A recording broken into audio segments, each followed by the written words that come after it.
cooj wula naynaaɓe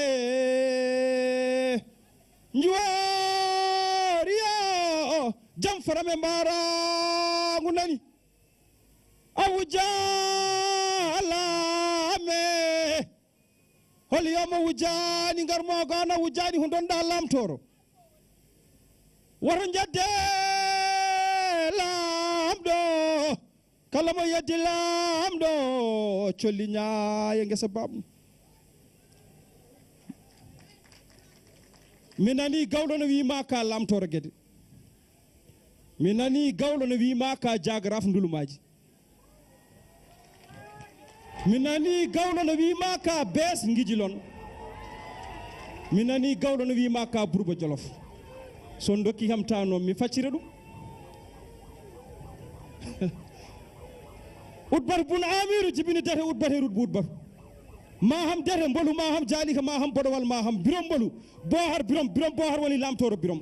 anya birom laami cilo nerem cammayel birom laami jaalow edim birom laami jamfotoro sappan birom laami jandogo eli bana birom laami lamtoro Ali eli bana Samba eli bana Demba eli bana Hamadi Ali Samba Ali Demba Ali Mahanya Ali Georgia Ali Misin Ali Rasin Ali Federal Ali Bukar Ali Deccendiɗo Ali Decce mawɗo e bungoyi tohose taflaw hannun Samba e Daara wula nayde Decce tohar Decce e saɗo mbaw jatar Hamadi eli kewri mbaƴan Baradial nene maji neldi ceeri Mamadou Djibe Karega Abdoulaye Goulali Bafi Abdoulaye Lamtoro ko ñalawma jayora Samba hamme gaysiri Samba Ali bana woni jeeri kole en ndondako Lamtoro Sidiki ko ñalawma duwayra ɓe fof mbiyete garme Hammed Talili bana jibini Hamadi Hammed Samba Hammed eli bana Hammed yowri Samba Boubou yowri wiyete garme jibini Abdoul Boubou woni Abdoul Boubou yowri lamtoro Samba Hammed Tadeli bana baban Demba Amadou Souadou Abdoul Souadou Demba Souadou yero Souadou ɓiɓɓe Souadou Malick Diagraf ɗum ko ndulumaji wima ni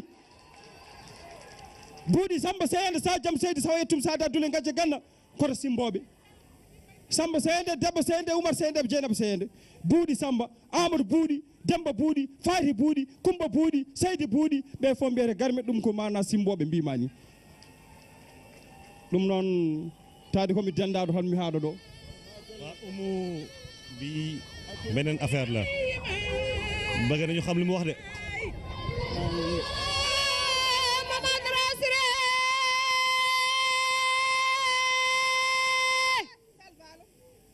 janguɗo furge iwno dogaral kele bulutel ali kolisre ali ko bala ñiwa yara wudina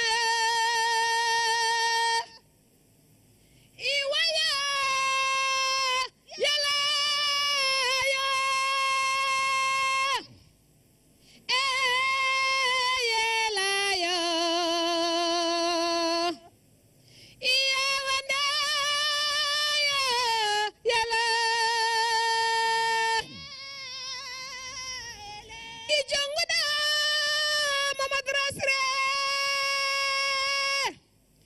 lutono ñalbito hawgu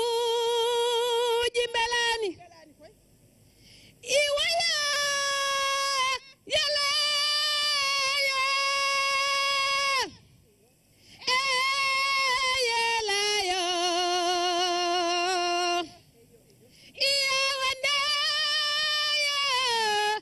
taw hewani kadi ko mami ndusirma ɗum puccima hankidi ko ɗum ɗo ndusirteno taw no hewani merci Kalsoum Sall yela bi neex na macha allah daal si la bokk lu mu yaa ba jam ne ñaami njo pene laaje tan jegi gelajo ko jegi gelajo gidol gelajo ko wode be jabi yoy bale be calaki yo kwayo lamdam lamdo yona nyalani yo ko wode be jabi yo bale be calaki yo e Seydi Sall bal min mbimo Seydi Sall ala sago somin darimo tan min mbima Seydi Sall ma jarama daan defal fii ci Fouta moo tax tey ji président Macky Sall bi fi ñëwee tamit ñu defal ko loo xam ne ni xam na ko ndaxte xam na ni lii dafa bokk ci cosaanam en tout cas culture bu nekk fii ci Fouta riche na Ibrahima lii nag delloo nañu président daal fu nga xamante ne xëy na sore na lool wax dëgg yàlla ñu déglu sosi ɗum ko fulɓe cosi Fouta ɓe mana fergo maɓɓe ummi ko Égypte eɓe ngara ɓe pooli les armora vidde ɓe ngara ɓe ciñƴi ɓe naati Nouakchott ɓe cuñci Fouta kiinde haade maɓe ciñcide Fouta Tooro nden hawra hakkunde 4e siècle et 5e siècle on sahaa kamɓe fof eɓe coynino moƴƴere maato mama jibini ɓiɗɗo moƴƴere mone ardo leydi ndi joom cakkaji ɗiɗi hen cakka goto ko Sénégal hokkuma ɗum fawe dande ma kaye cakka dokkeɗa ɗum ko Arabie Saoudite taw rasuluni darma premier président Afrique waɗede décoré taw ko cakka Arabie Saoudite fawe e dande ma an ka ceɗɗo hewa ñalade premier président waɗede escorté dans les airs ɗum ko an fuɗɗi ɗum avion ngaji mbanma escorté dow no diitorno pour noon ɗo fuɗɗoto asku mum ɓe mbiyata ko jaaliga makama e boɗowal makama e mbolu jaaliga makama jibini dagani jaaliga e gambari jaaliga on jibini hame gambari jibini tangue hame jibini soogi tangue sinci wuuro soogi boɗowal makama sangue boɗowal liigi boɗowal bacam boɗowal heeɗelle boɗowal heeɗelle boɗowal jibini gueɗal liigi jibini teŋelle gueɗal maaliyata gueɗal gawri gueɗal teŋelle woni denenke maalika woni jaalal boɗowal makama jibini sangue boɗowal liigi boɗowal gacam boɗowal jaalige makama jibini tagani jaalige e gambari jaaliga cokka nagan manna nagan jaali nagan caɓilam cokka jundigui caɓilam e caali caɓilam jundigui woni joom leeraɓe jundigui woni arɗo sandaraɓe hela jaalo e ala won jaalo woni joom hawre hela jaalo jibini moɗam hata jibini sammudam e dammudam Samba Laami Mbaal Demba Laami Diallo ɓe humaynaɓe ɓe daara Demba e jaam Demba yobba e Demba fayi koɓɓillo mbolu makama noon jibini birom mbolu on woni lamtoro birom on jibini bohar birom o rutti jibini birom bohar o jibini Eli Bana on jibini Ali Eli Bana e Decce Eli Bana e Samba Eli Bana Ali Eli Bana jibini feerala Ali Eli Bana woni gijilon e ndulumaji sukki Ali Eli Bana woni cempeng e boyinnaji misine Ali Eli Bana woni salsalɓe jooɗi juude hoga Ali Eli Bana woni salsalɓe jooɗi kasga Decce Ali Eli Bana hedde gueɗe wuuro fayol Ali Eli Bana jewni galle koli teŋella Bouhar Ali Eli Bana woni salsalɓe horkoƴere woni galle Elimane Lawa e Sara Dawde Cillimane Sara ɗogal Tabsiru feeralla Ali Eli Bana manta Ali Eli Bana woni salsalɓe no diidorno tareji donna e tareji galle suudu buubu feerala mawde feeralla on jibini hammen mawde jibini atu hammen sawa atu dewa atu abdoul atu amadou atu mon fof yettete ko sall sawa atu woni salsalɓe ɓoki jawe dewa atu woni salsalɓe jowol abdoul ati woni salsalɓe seedo abbas amadou atu woni ndulumaji on mo jibini gorko ha gorko andi neɗɗo so tawi aɗa yettode yahata o ene ummo fudde yaha ha yettoyo taw ko gorko e gorko so debbo lombima ka yettode sansat Amadou atu jibini Umar Amadou atu jibini Samba Umaru Amadou atu Samba jibini buubu jibini Abdoul buubu on wiyete juude bawo juude bawo ko firti ko juude bawɗo ko bawɗo tan juwata ɗo wona belaɗo fof neɗɗo rewa e ngoɗo ma e juwo ko bawɗo Abdoul buubu noon e Demba buubu e Yero buubu e Defa buubu Abdoul buubu jibini Amadou Abdoul woni bamma sa wi simboɓe mbiyata ko Karimu Cimbo d'abord hade ma wiide ngejji wi Karimu Cimbo jibini Ganna Karimu Ganna jibini ngejji Ganna ngejji Ganna jibini Dulo ngejji Ganna Dulo ngejji Ganna jibini Sadat Dulo Sadat Dulo jibini Salli Sadat e yettum Sadat e Dundu Sadat ɗo simboɓe péri certi Salli Sadat heddi neere Dundu Sadat jibini Hamadine ɗiɗo Dundu e Ciilo Dundu e Biyago Dundu o heddi Dabiya o hammadi fayi semme yettum saadaɗo o jibini sawo yettum o jibini seydi samba o jibini jam seydi o jibini sadio jam o jibini samba seyede e demba seyede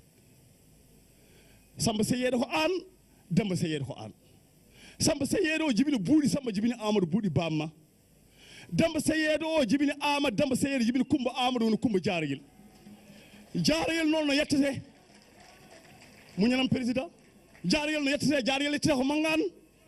mamma jara o haalete jarayel yumum yettete kadi ko sall ko diallo ko ɓi hasan sadio mayram hasan on jibini jara mayram bamum jeeya ko ndulumaji demɓe wiyete ko hamme samba godo amadou sidi e gollel samba tande bari mija on jibini kumba jarayel so histoire no heƴanno hen mi haalata ko heewi amin jiiɗi yiidemo e Fouta koye fuutankoɓe jeeyeɗa fuutankoɓe ne kadi ne parnoro ma eɓe gandi goho a fiilama kono a hirsinani ɓe a wona jahta kala golle moƴƴe ene golle e leydi he a waɗi ɗum. Merci beaucoup Sambaleɗo bandiraɓe. Monsieur le Président de la République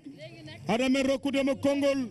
oɗo mobilisation mawɗo président de la république Macky Sall ko kañum kettoɗen ono ñii jur subah mi wi moon stade ɗo yimɓe hay goto tampani hay goto wiyani heeji hay goto wiyani yiiɗi yarde en daari en paɗa président Macky Sall ha Allah waɗi addimo ɗo e kanko président Macky Sall on kettimo joni awluɓe ɓe gartinimom e kanko woni holon je pense que ɗum ɗon ne en waɗi importance koye cosaan haalpulaar en joni noon président Macky Sall jogoɗo ettude joni parole. Merci beaucoup bandiraɓe. Monsieur le maire de Ourossogui, notre hôte, Maître Moussa Bokar Thiam, Monsieur le ministre des Infrastructures, des Transports terrestres et du désenclavement, M. Mansour Eliman Kane, Messieurs les ministres Mamadou Talla et Yaya Abdoul Kane, originaire du département de Matam, ainsi que le ministre conseiller El Hadj Kassé et Zahra Iyane Thiam. Mesdames, Messieurs les ministres, Monsieur le gouverneur de la région de Matam, Messieurs les préfets, Monsieur le président du conseil départemental de Matam, Messieurs les sous-préfets, honorables députés et membres du Haut Conseil des collectivités territoriales et du Conseil économique, social et environnemental, chers partenaires techniques et financiers, représentant les groupes de la Banque islamique de développement et du groupe de la Banque africaine de développement, tout comme les représentants du Fonds de l'OPEP et du Fonds d'Abu Dhabi. Mesdames, Messieurs les maires, autorités religieuses et coutumières, distingués invités, chères populations de Ourossogui, chères populations du Bosséa et du Nguénar, votre mobilisation est grandiose, votre accueil magnifique, votre hospitalité, comme toujours, enthousiaste et généreuse, dans la pure tradition du Teddungal, du Bosséa et du Nguénar. Au-delà de ces deux contrées, le Teddungal de tout le Fouta. Et croyez-moi, je vous en remercie bien, vivement. C'est avec plaisir que je vous rencontre ici, à Ourossogui, à la croisée de la route nationale numéro 2 et de la route Linguère-Matam, ici même à Ourossogui. Ourossogui, un carrefour stratégique du territoire national. Ourossogui, un relais entre les hauteurs du Djeri et les terres basses du Waalo, un point de jonction pour aller plus à l'est du pays. Voilà pourquoi votre ville carrefour de Ourossogui est tout à fait indiquée pour abriter cette cérémonie consacrée au lancement des travaux de réhabilitation de la route nationale numéro 2 entre Ndioum, Ourossogui, Kanel et Bakel. Je sais que ces travaux étaient attendus depuis longtemps, surtout que les distances sont longues et que l'état de la route en dégradation avancée rend les conditions de voyage très éprouvantes. Tout cela ne sera plus bientôt qu'un mauvais souvenir. Je salue votre patience. C'est parce qu'il y a urgence que j'ai tenu à ce que les travaux que nous lançons ici figurent en bonne place dans le plan d'action prioritaire du plan Sénégal émergent. En effet, avec le PSE, nous devons construire, mais nous devons aussi réhabiliter et entretenir notre patrimoine infrastructurel. Ainsi en est-il de ce projet qui vient en complément des travaux déjà achevés entre Saint-Louis et Richard Toll sur 110 km et Richard Toll-Ndioum sur 120 km.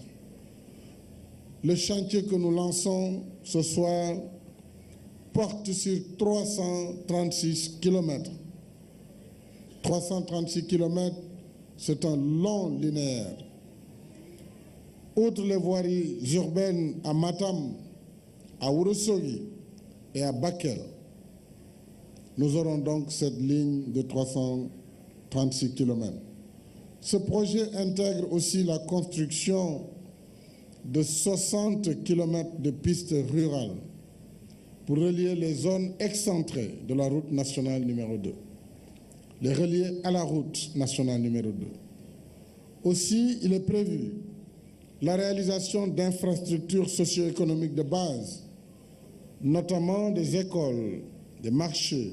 postes de santé et 10 plateformes multifonctionnelles destinées aux femmes. Le coût total du projet s'élève à 95 milliards pour 3 800 emplois directs ou indirects qui bénéficieront essentiellement aux jeunes des localités traversées. Ce projet important est financé par l'État du Sénégal avec le soutien de partenaires que je viens de citer, qui sont des partenaires de référence pour notre pays. Il s'agit de la Banque africaine de développement, la BAD, de la Banque islamique de développement, la BID, mais aussi du Fonds de l'OPEP et du Fonds d'Abu Dhabi. Je voudrais, en votre nom et au nom de la nation tout entière, remercier tous nos partenaires qui nous accompagnent efficacement dans le domaine si stratégique des infrastructures, infrastructures qui constituent un des piliers majeurs du PSE, piliers sans lesquels il ne peut y avoir ni émergence ni développement. À terme, avec le programme de désenclavement de l'île à Morphine, c'est un linéaire d'environ 720 km de route bitumée qui s'ajoutera ainsi au réseau routier national, sans compter d'autres projets en cours de finition ou déjà achevés, notamment pour les axes routiers Fatick-Kaolack, Dinguiraye, Nioro, Keur Aïb, Keur Wali Ndiaye, Passy, Sokone, mais aussi la route Joal-Samba Dia-Differ et Touba, Dara, Linguère qui vient se connecter à la route Linguère-Matam. Certes, les infrastructures coûtent cher, mais elles constituent le passage obligé sur la voie de l'émergence. Et c'est grâce aux infrastructures que nous pourrons valoriser le potentiel de nos terroirs, désenclaver nos zones isolées, faciliter l'accès de nos populations aux services sociaux de base et renforcer l'attractivité et la compétitivité de l'économie nationale en connectant notre pays au corridor des marchés extérieurs. Je tiens à féliciter en ce moment solennel le ministre en charge des infrastructures. On me dira que je le félicite trop, mais c'est parce qu'il travaille vite à mon rythme. Il travaille vite, mais il travaille avec une équipe compétente. Et je voudrais saluer l'équipe de l'AGEROUTE sous la conduite de son dynamique directeur général, M. Ibrahima Ndiaye, mais aussi l'ensemble de vos cadres et directeurs et personnels pour la stratégie particulière d'exécution de ce chantier, qui sera basée sur la division des travaux en plusieurs lots, permettant ainsi leur réalisation simultanée sur tout le trajet du projet. C'était ingénieux. Cet allotissement permet en effet de gagner du temps et d'achever tous les travaux sur les 336 km dans un délai seulement de 18 mois. En effet, aussi, l'efficacité des appels d'offres nous a valu une économie de 22,5 milliards de francs CFA qui seront réinjectés dans la réalisation de pistes de connexion dans le Dandemayo et de compléter le programme de construction des ponts de Gangué-Soulé et de Wendo-Bosséabé, y compris leur voie d'accès sur 17 km. D'autres projets concernent les ponts de Djorbiwol, Dimat, Nabadji-Siwol et Galoya. Leurs modalités de financement sont en cours de discussion avec nos partenaires pour un démarrage des travaux en 2018 au plus tard. Mais déjà, pour l'année en cours, les travaux de réhabilitation de la route Tambacounda, Kidira, Bakel vont démarrer. Quant au programme de modernisation des villes du Sénégal, Promoville, il bénéficiera en 2017 d'un financement de 75 milliards de la Banque africaine de développement. Je voudrais encore une fois remercier le groupe de la Banque africaine de développement et le groupe de la Banque islamique de développement. Mesdames et messieurs, je saisis l'occasion pour appeler à nouveau au respect des règles en matière de sécurité routière. Il ne sert à rien de construire des routes si c'est pour voir des dizaines de personnes, voire des centaines, mourir tous les mois. Donc nous devons faire en sorte que nos routes devenues trop mortelles par la faute des usagers puissent se transformer en instruments de confort et de sécurité pour les usagers. Je tiens en particulier à la mise en œuvre rigoureuse des décisions issues du Conseil interministériel sur la sécurité routière du 9 février 2017. Enfin, je voudrais rappeler à l'endroit des entreprises attributaires des marchés que je félicite au passage l'exigence du respect des dispositions contractuelles de qualité et de livraison de travaux dans le délai. Au moment où je me trouve à Ourossogui, dans le département de Matam, je saisis l'occasion de ma présence ici, dans la région, Région de Matam dont le développement est fortement soutenu par ses enfants, pour saluer et magnifier la contribution précieuse de la diaspora matamoise et au-delà de la diaspora sénégalaise à l'œuvre de développement économique et social du Sénégal. À toute la diaspora sénégalaise, je dis Gatché Ngalama. Je voudrais, avant de dire quelques mots en Wolof, rappeler au maire de Ourossogui et au public de Ourossogui que j'ai bien noté les doléances qui ont été portées.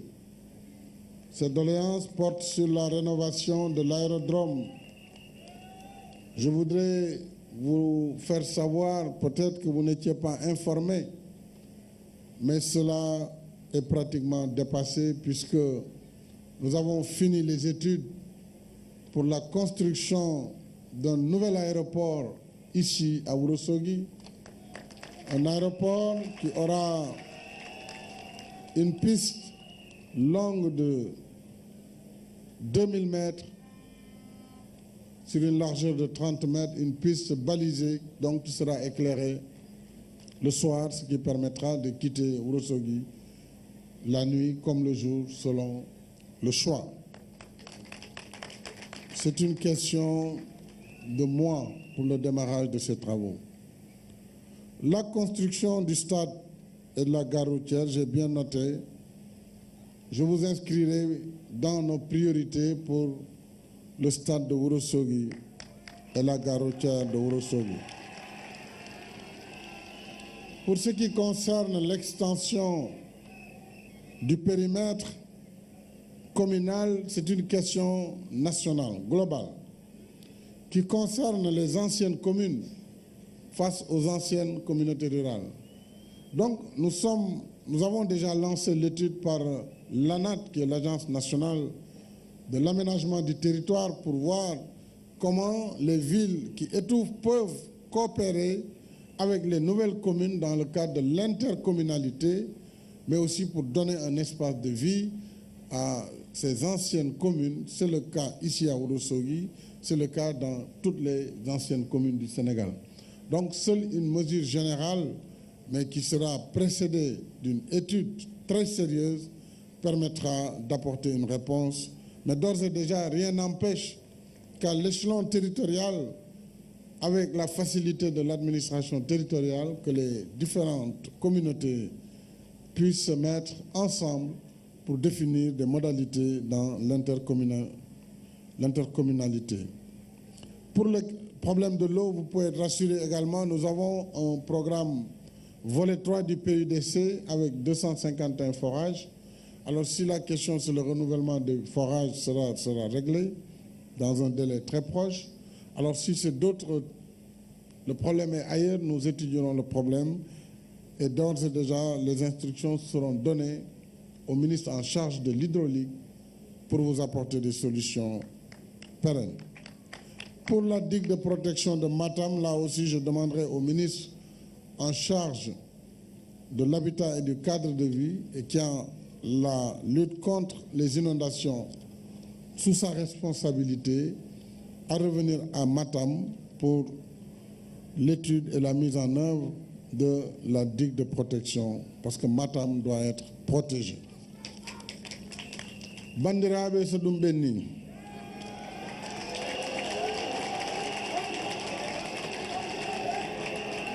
Sodumbeni modo yetta on no feewi yettore ala do haadi sabu on kolli koye mon jeeyami on kolli on jingi on balli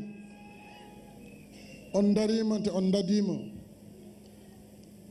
ɗum noon gande min mi wawa wadde goɗɗum so wona ɓeydade darade e sohlaji mon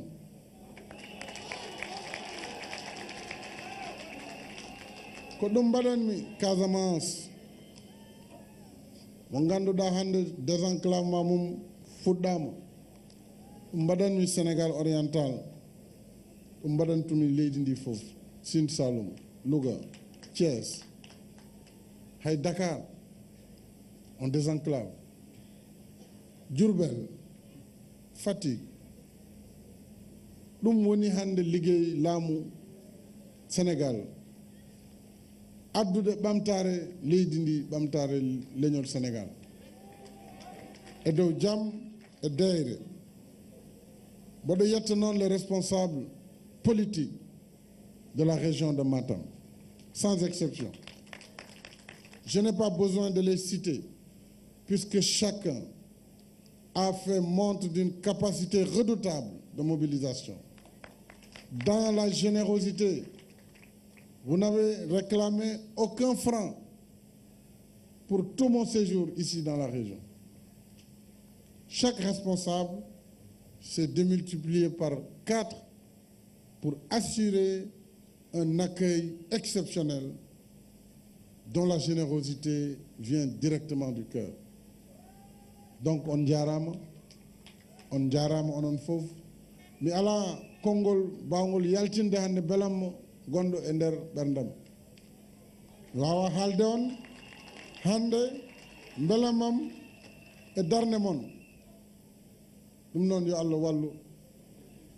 yo Allah yettin anniyaji mon yo Allah teddi noon yo Allah ɓeydu on onon fof noon ala hen fof mo daraki gila tan nde nanmi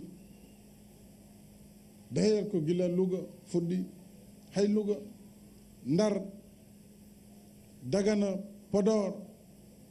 Matam Kanel Ranérou ari donc onon fof dari ko tournée économique wiya mboɗo faama noon yimɓe ne kula so président ummina waɗa inauguré ɓe mbiya omon waɗa campagne loolu dama koy wax ci wolof mu leer man dama xaw a jaaxle bu président tukkee ñu ne il voyage trop à l'étranger su président jógee pour dugg ci àll bi ñu naan woy commencé na campagne waaw léegi li ñu def doo toog doo taxaw doo jonkon lan la ñuy def président lu muy def mu toog palais di nelaw ah man duma président boobu danaa dugg ci àll bi di nemmeeku di inaugurer di lancer ay travaux et ce sera ainsi jusqu'à la fin de mon mandat parce que nous avons mis en place une politique de développement réfléchie qui vient et qui émane de nous-mêmes sur la base d'un diagnostic sérieux. Ce diagnostic nous a pris 3 années à travers le pays profond. Toutes ces localités, je les ai faites au moins 2 fois entre 2009 et 2012. Et nous avons connu le drame des populations, leurs corvées, leurs priorités. Elles étaient à l'abandon. Parce que tout ce qu'on dit là, si ça avait été fait, nous nous aurions contenté d'entretenir les infrastructures. Tout est à construire, tout est à reconstruire. Donc, je félicite le gouvernement pour l'excellent travail. C'est exactement ce que je voulais. Un gouvernement à l'œuvre sur la base du programme que nous avons défini nous-mêmes. Et je félicite les partenaires ici présents. Parce qu'on a habitué les Africains à leur donner des programmes conçus ailleurs. Et on leur imposait de suivre ces schémas. Nous avons fait la rupture pour dire que le seul programme économique, social qui tienne dans ce pays, c'est le plan Sénégal émergent. Quelqu'un qui veut nous accompagner, il vient nous trouver dans ce plan Sénégal émergent, qui a fait ses preuves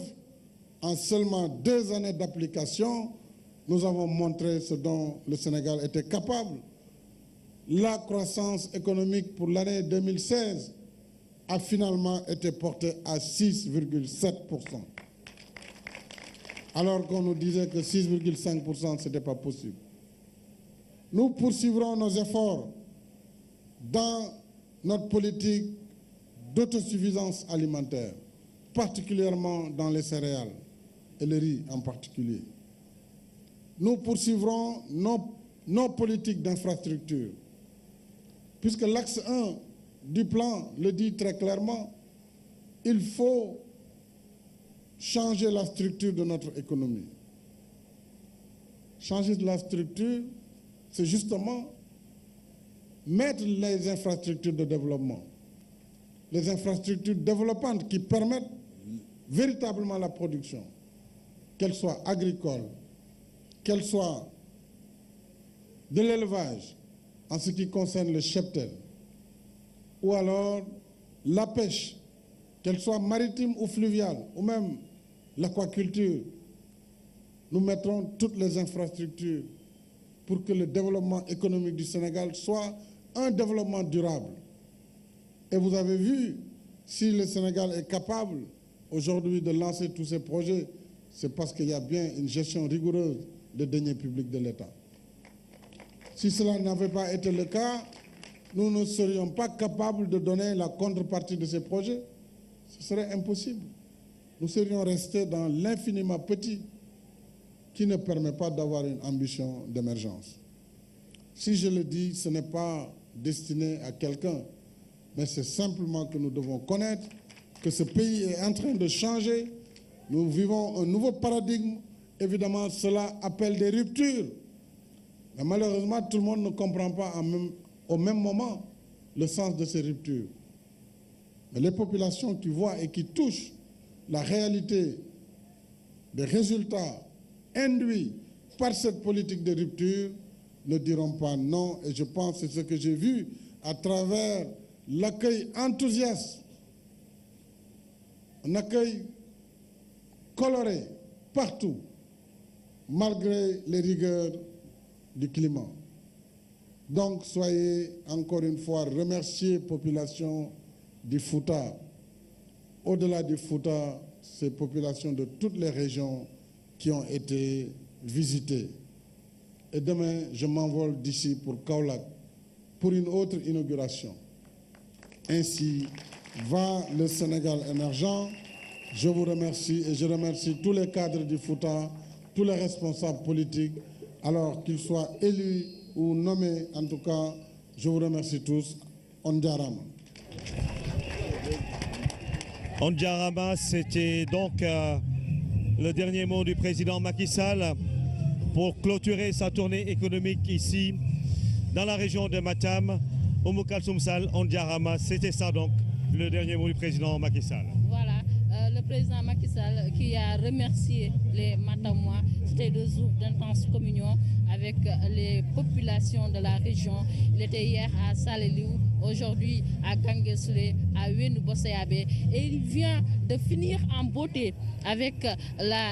le lancement des travaux de réhabilitation de la route nationale numéro 2 entre Ndjoum et Bakel. Président Macky Sall gayni visite mo ganduɗa o en waɗanno ɗum dow e région de Matam caggal no yehde hanki Saare Liwu o waddi on inauguré courant o ndiyam dam e ko fate laabi ɗi hande président Macky Sall en wonno e département de Kanel on ji o yeehi Wendu Bossayaɓe do watte ɗo pont o yeehi kadi ɗo ganduɗa ɗo o woni Ganguel Soule ha joni e liggey pont batteɗo toon président Macky Sall gayni en wawi wiide en beauté par ce que o waɗi lancé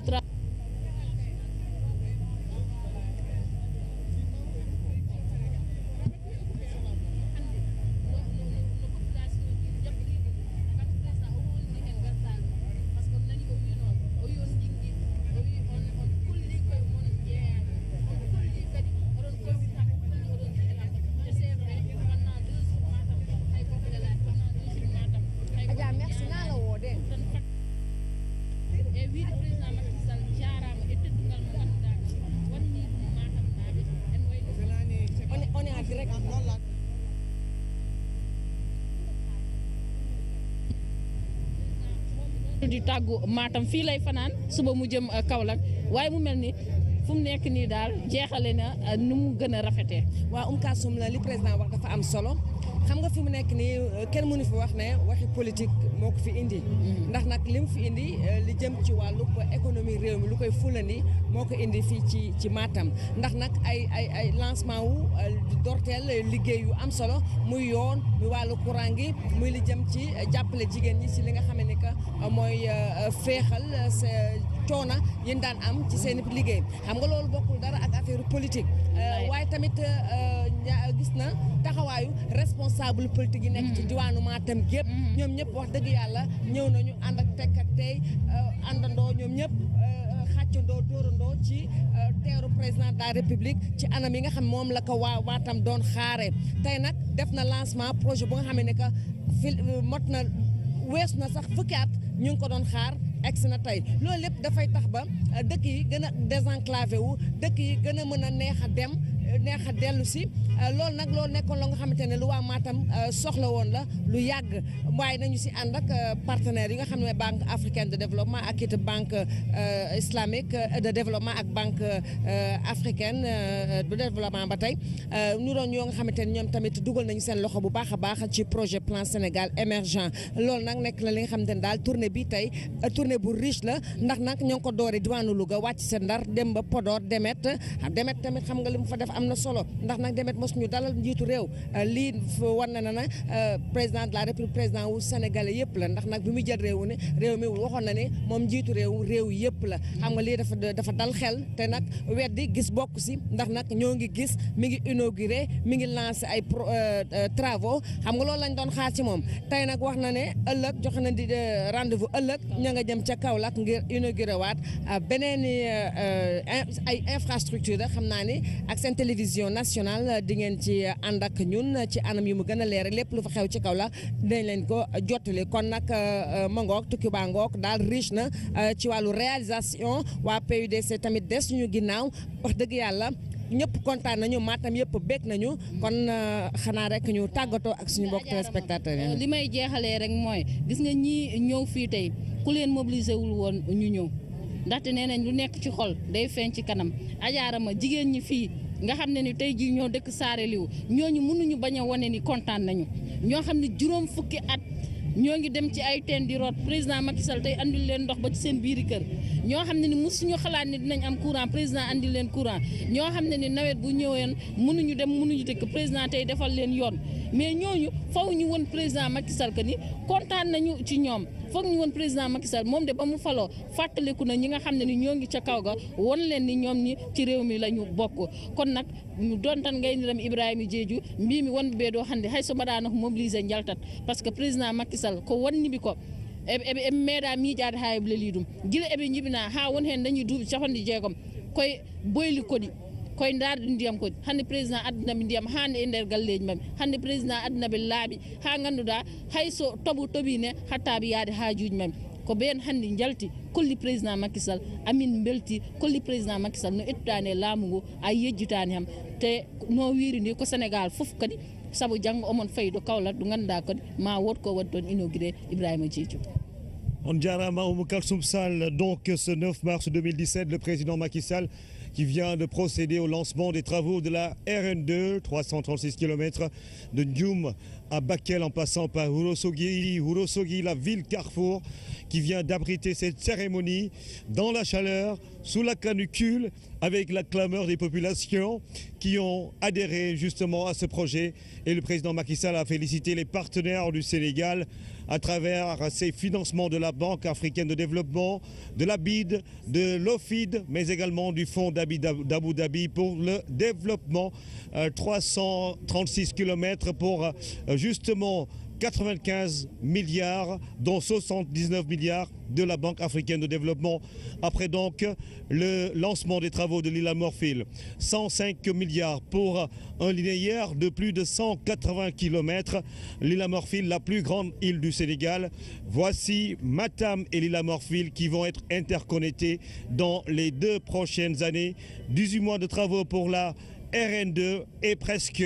la même date, le même délai pour également l'île à Morphil, de quoi donner aux Matamois, aux Podorois, à toutes les populations de Taredi, de Tilogne, de Oré-Fondé, à toutes les populations de Donaï et du Fouta, de quoi leur donner l'espoir de considérer qu'ils sont partie intégrante de ce pays qu'est le Sénégal. Matam, une très grande région qui a fini d'accueillir le président Macky Sall pour sa tournée économique. La dernière étape, c'était aujourd'hui à Ourossogui, à 10 km de la ville de Matam. Mesdames et messieurs, merci de nous avoir suivis. Nous allons vous rendre l'antenne pour le journal de 20h décalé à cause.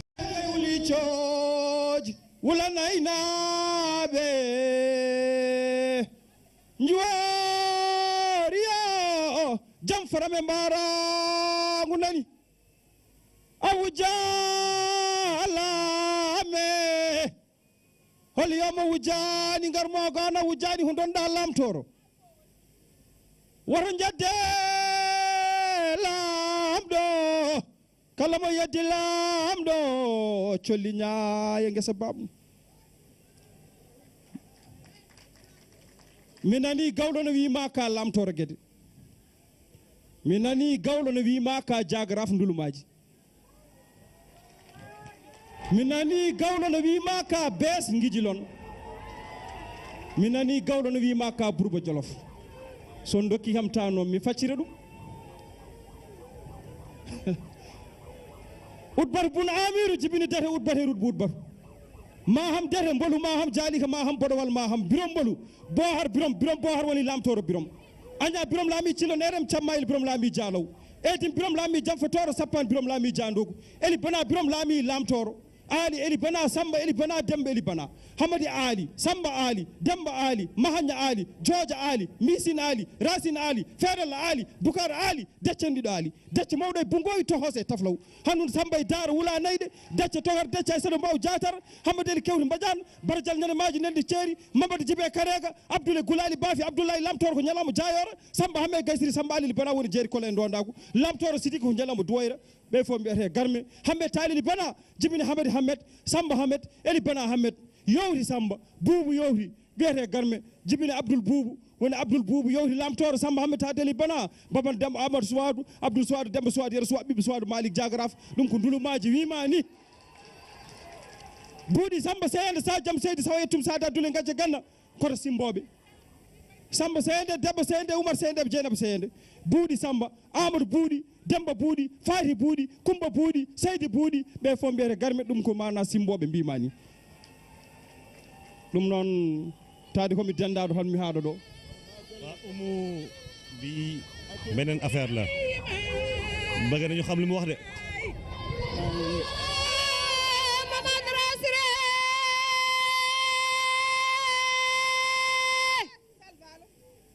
janguɗo furge iwno dogaral kele bulutel ali kolisre ali ko bala ñiwa yara wudina iwaya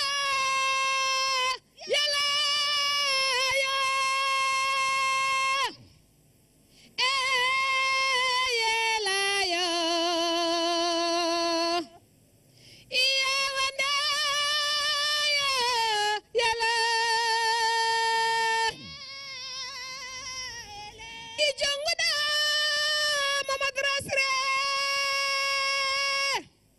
lutono ñalbito hawgu jimbelani iwaya yala ya yala ya iwanda ya taw hewani kadi ko mami ndusirma ɗum puccima hankidi ko ɗum ɗo ndusirteno taw no hewani merci Hadjam Sall yela bi neex na macha allah daal si la bokk lu mu yaa ba jam ne ñaami njo bene laaje tan jegi ke laajo jeegi gelaje gidol geladiyo ko wode be jabiyo bale be calakiyo ko yo lamdam yona nyalaniyo ko wode be jabiyo bale be calakiyo Seydi Sall baal min mbima Seydi Sall ala sago somin darima tan min mbima Seydi Sall ma jaarama daan defal fii ci Fouta moo tax tey ji président Macky Sall bu fi ñëwee tamit ñu defal ko loo xam ne ni xam na ko ndaxte xam na ni lii dafa bokk ci cosaanam. en tout cas culture bu nekk fii ci Fouta riche na Ibrahima lii nag delloo nañu président daal fu nga xamante ne xëy na sore na lool wax dëgg yàlla ñu déglu sosi ɗum ko fulɓe cosi Fouta ɓe mana fergo maɓɓe ummi ko Égypte eɓe ngara ɓe pooli les armes à vide ɓe ngara ɓe ciñƴi ɓe naati Nouakchott ɓe cuñci Fouta kiindi haade maɓe ciñcide Fouta Tooro nden hawra hakkunde 4e siècle et 5e siècle on sahaa kamɓe fof eɓe coynino moƴƴere maato mama jibini ɓiɗɗo moƴƴere mone ardo leydi ndi joom cakkaji ɗiɗi hen cakka goto ko Sénégal hokkuma ɗum fawe dande ma kaye cakka dokkeɗa ɗum ko Arabie Saoudite taw rasuluni darma premier président Afrique waɗede décoré taw ko cakka a Arabie Saoudite fawe edde dande ma an ka ceɗɗo hewa ñalade premier président waɗede escorté dans les airs ɗum ko an fuɗɗi ɗum avion ngaji mbanma escorté dow no diitorno pour noon ɗo fuɗɗoto asku mum ɓe mbiyata ko jaaliga makama e boɗowal makama e mbolu jaaliga makama jibini dagani jaaliga e gambari jaaliga on jibini hame gambari jibini tange hame jibini soogi tange sinci wuuro soogi boɗowal makama sange boɗowal liigi boɗowal bacam boɗowal heeɗelle boɗowal heeɗelle boɗowal jibini gueɗal liigi jibini teŋelle gueɗal e maaliyata gueɗal gawri gueɗal teŋelle woni denenke maali ko woni jaalalo boɗowal makama jibini sange boɗowal liigi boɗowal e gacam boɗowal jaalgue makama jibini tangani jaalgue e gambari jaaliga cokka nagan manna nagan jaali nagan caɓilam cokka jundigui caɓilam e caali caɓilam jundigui woni joom leeraɓe jundigui woni arɗo sandaraɓe hela jaalo e ala won jaalo woni joom hawre hela jaalo jibini moɗam hata jibini sammodam e dammodam samba laami mbal demba laami jallu ɓe humaynaɓe ɓe daara demba e jaam demba yobba e demba fayi koɓɓillo mbolu makama noon jibini birom mbolu on woni lamtoro birom on jibini bohar birom o rutti jibini birom bohar o jibini Eli Bana on jibini Ali Eli Bana e Decci Eli Bana e Samba Eli Bana Ali Eli Bana jibini feerala Ali Eli Bana woni gijilon e ndulumaji sukki Ali Eli Bana woni cempeng e boyinnaji misina Ali Eli Bana woni salsalɓe jooɗi juude hoga Ali Eli Bana woni salsalɓe jooɗi kasga Decca Ali Eli Bana hedde gueɗe wuuro fayol Ali Eli Bana yewni galle koli teŋella Bouhar Ali Eli Bana woni salsalɓe horkoƴere woni galle Elimane Lawa e Sara Dawde Cillimane Sara ɗogal Tafsiru feeralla Ali Eli Bana manta Ali Eli Bana woni salsalɓe no didorno tareji donna e tareji galle suudu buubu feerala mawne feerala on jibini hammen mawde jibini atu hammen sawa atu dewa atu abdoul atu amadou mon fof yettete ko sall sawa atu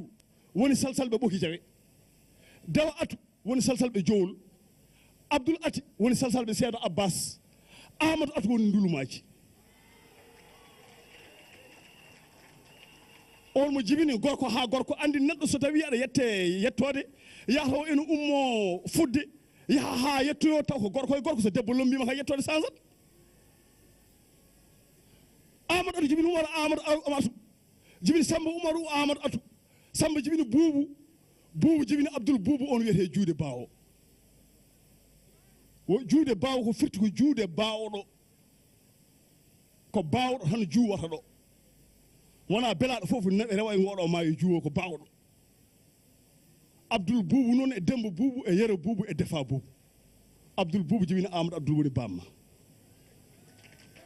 sa wi simboɓe mbiya haw Karimu Cimbo d'abord hade ma wiide ngejji